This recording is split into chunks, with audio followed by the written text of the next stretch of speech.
Hello नमस्कार दोस्तों, मैं आपका मेंटर सत्यमल त्रिपाठी। आज हम लोग बिहार में जो आपकी बिहार स्पेशल टीचर की जो भर्ती हुई है और जिस पे आपके बीपीएससी के एग्जाम कंट्रोलर महोदय द्वारा बोला गया है कि बहुत सारे अभ्यर्थियों के द्वारा क्या किया गया है, कैटेगरी भरनी थी 2, लेकिन उन्होंने 9/9 कैटेगरी को पूरा भर दिया, जिसके कारण विंडो जो है रीओपन करेंगे और बीपीएससी के लिए अगस्त का महीना क्या माना गया है, रिजल्ट का महीना माना गया है। तो अभी इसमें रिजल्ट में देरी है क्योंकि इन्होंने करेक्शन विंडो खोलने की बातें कही हैं। तो आइए इस बिंदु पे हम लोग चर्चा करेंगे। सबसे पहले देख लीजिए, आप लोगों को इस चीज़ का डाउट है, बहुत सारे स्टूडेंटों का कमेंट भी आ रहा है कि सर किस कैटेगरी को किस कैटेगरी में फिलअप किया जाएगा करेक्शन विंडो जब ओपन होगी। तो आप लोगों को घबराने की ज़रूरत नहीं है। जो बिहार लोक सेवा आयोग है उसके द्वारा जो स्पेशल टीचर की जो भर्ती की परीक्षा कराई गई थी, उसके लिए ये जो 9 कैटेगरी उन्होंने कैटेगराइज किया था बिहार में स्पेशल टीचर के लिए, उसके लिए ये क्या करेंगे, एक शार्ट नोटिस जारी करेंगे कि किस कैटेगरी को किस कैटेगरी के अंतर्गत रखा गया है। और कुछ अभ्यर्थियों के द्वारा बिहार सरकार को इस रूप में साक्ष्य दिया गया है कि कैटेगरी को इस तरह से विभाजित किया जाना चाहिए। जो उत्तर प्रदेश की जो स्पेशल टीचर की जो भर्ती हो रही है, जो आउटसोर्सिंग या संविदा बेसिस या डेली बेसिस वालों को, उनको किस प्रकार से कैटेगराइज किया गया उसके नियमावली में। तो आइए उन सारी चीज़ों को चर्चा करते हैं। तो आप लोग हमारे वीडियो पर बने रहिए। वीडियो पसंद आए तो लाइक, शेयर और चैनल को सब्सक्राइब करिए। चलिए वीडियो शुरू करते हैं साथियों। देखिए, इस संबंध में उल्लेखनीय है कि गुजरात राज्य के नोटिफिकेशन दिनांक 23 नवंबर 2023 द्वारा विशेष शिक्षक हेतु दिव्यांगता की कैटेगरी जैसे cerebral palsy, hearing impairment, speech impairment, multiple disability और specific learning disability, intellectual disability, mental retardation, total blindness, low vision एवं आर्टिज्म को समाहित किया गया। इसी प्रकार बिहार राज्य के वित्त विभाग द्वारा जारी विज्ञापन संख्या के कुछ अंश पटना दिनांक 16/3/2023 द्वारा विशेष शिक्षक हेतु दिव्यांगता की कैटेगरी जैसे cerebral palsy, blindness, hearing impairment, low vision, speech and language, intellectual disability, autism, spectrum disorder, specific learning disability एवं मल्टीपल डिसेबिलिटी को समाहित किया गया। उपरोक्त के संबंध में यह सूच है कि भारत सरकार के नोटिफिकेशन दिनांक 27 सितंबर 2022 के व्यवस्था के अनुसार प्राथमिक विद्यालयों में जो 1 to 5 का जो स्कूल होता है उसमें 10 बच्चों पर एक स्पेशल टीचर होते हैं और 6 to 8 के स्कूल में 15 बच्चों पर एक स्पेशल टीचर होते हैं, जहाँ पे शिक्षक और विशेष शिक्षक और छात्र का अनुपात होता है।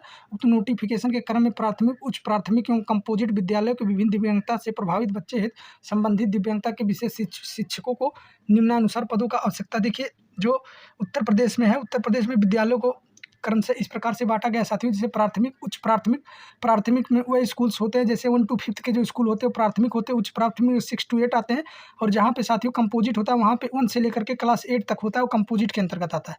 तो इस चीज़ों को आप लोगों को दिमाग में रखना। देखिए, उत्तर प्रदेश में अगर देखा जाए साथियों तो उन्होंने 7 प्रकार की डिसेबिलिटी को रखा है और 7 प्रकार की डिसेबिलिटी के अंतर्गत किस किस डिसेबिलिटी को एक में कंबाइन किया है, आइए इस पर चर्चा करते। देखिए, सबसे पहले इन्होंने आर्टिज्म को रखा है। तो आर्टिज्म को साथियों इन्होंने अलग रखा, उसको किसी कैटेगरी में नहीं रखा है। उसके बाद में विजुअल इम्पायरमेंट है। तो विजुअल इम्पायरमेंट के अंतर्गत देखिए, जो दृष्टिबाधित बच्चे होते हैं उसमें अंधापन और जिनका लो विजन होता है, इन दोनों को बीआई के अंतर्गत रखा है, यानी ब्लाइंडनेस और विजन, लो विजन वालों को बीआई के अंतर्गत रखा है। फिर उत्तर प्रदेश के अंतर्गत देखा जाए तो सेरेब्रल पाल्सी को इन्होंने अलग रखा है साथियों। और हियरिंग इम्पायरमेंट के अंतर्गत इन्होंने क्या किया, स्पीच एंड लैंग्वेज को और एचआई को एक में रखा है। और इंटेलेक्चुअल डिसेबिलिटी के अंतर्गत इन्होंने क्या किया है कि आईडी और मेंटल इलनेस को एक में रखा है। और इन्होंने क्या किया है, मल्टीपल डिसेबिलिटी को अलग रखा है। और यहाँ पे एसएलडी को भी इन्होंने अलग रखा है, यानी आर्टिज्म को इन्होंने अलग रखा है और सेरेब्रल पाल्सी को इन्होंने अलग रखा है, ईएमडी को इन्होंने अलग रखा है और स्पेसिफिक लर्निंग डिसेबिलिटी को इन्होंने अलग रखा है। तो आप लोगों को ये चीज़ें पता होना चाहिए। देखिए, आईडीडी के अंतर्गत साथियों अगर देखा जाए तो आरसीआई के गाइडलाइन के हिसाब से आईडीडी में इंटेलेक्चुअल डिसेबिलिटी और एमडी यानी मल्टीपल डिसेबिलिटी और एसएलडी यानी स्पेसिफिक लर्निंग डिसेबिलिटी, ये तीनों आते हैं। और हियरिंग इम्पेयरमेंट में साथियों एचआई और स्पीच एंड लैंग्वेज आते हैं, सेरेब्रल पाल्सी अलग होता है और आर्टिज्म भी अलग होता है। विजुअल इम्पेयरमेंट में साथियों ब्लाइंडनेस और लो विजन आते हैं। तो आपको वीडियो कैसी लगी, हमने कैटेगरी का डिस्ट्रीब्यूशन उत्तर प्रदेश के आधार पर कैसा है और आरसीआई के गाइडलाइन के हिसाब से कैसा है, हमने आप लोगों के बीच में रख दिया है। और आप लोग घबराए नहीं, बिहार सरकार के द्वारा यानी बीपीएससी के द्वारा जब करेक्शन विंडो ओपन होगा 9/9 कैटेगरी को सुधार करने के लिए, तो आप लोगों के सामने बीपीएससी आयोग के द्वारा 60 नोटिस जारी किया जाएगा कि किस कैटेगरी को किस कैटेगरी में रखा है। और आप लोगों के सामने मैं बताना चाहता हूं कि जब आपकी इस चीज़ को लेकर के चर्चा भी नहीं हो रही थी कि 9/9 कैटेगरी के लिए करेक्शन विंडो खोला जाएगा, मैंने 1 महीना पहले अपने प्ले लिस्ट में इस वीडियो को डाल रखा है।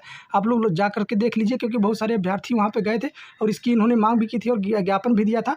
तो मैंने उस वीडियो में बाकायदा बता दिया साथियों। और आप लोगों के सामने कोई भी न्यूज़ होती है, हम तक सबसे पहले जो न्यूज़ पहुँचती है मैं आप लोगों को देने का विचार करता हूँ। मैं किसी भी अभ्यर्थी को यहाँ पे खास करके परेशान नहीं करना चाहता। मिलते हैं नेक्स्ट वीडियो में, तब तक के लिए धन्यवाद। नमस्कार दोस्तों, जय हिंद।